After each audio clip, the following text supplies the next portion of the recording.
policymakers are often very driven by numbers and economics, obviously, government policymakers. So through the risk modelling and the quantification that we do for insurance, we can put a number on climate change, a financial cost. And then that, I think, makes it a much more real to policymakers in terms of then they can quantify it. It's not something nebulous. And then they can start to think about how they can take measures to adapt, to protect their population, to protect their assets. How much will that cost?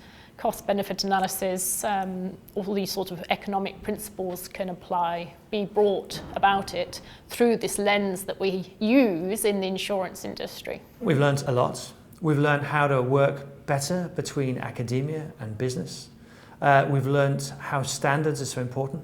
We've learned how it's really difficult sometimes to get access to data, and that society needs to think about making more data open. I think we've learned about how actually, if we work together, we can produce information and knowledge that can be shared amongst all, and we can actually start making some decisions in business and society to deal with climate change. The next steps we see beyond the insurance project is that we have to scale our services to other regions and other continents, and that there are possibly other hazards which we also have to consider.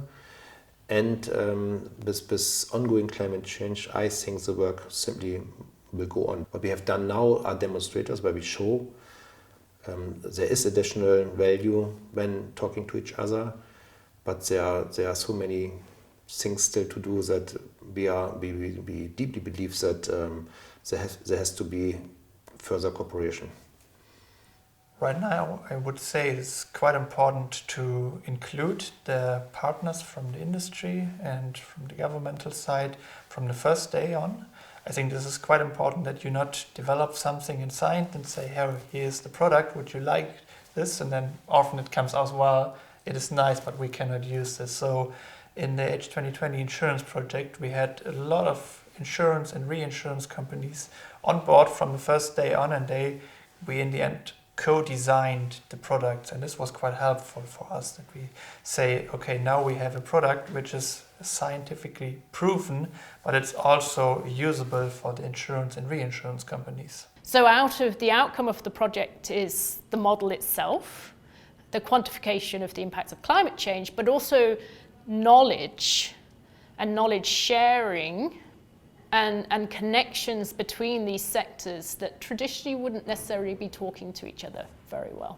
So I think that dialogue is just as important as the risk modelling work itself, and the knowledge of how to use these tools and to apply these tools for different types of decisions.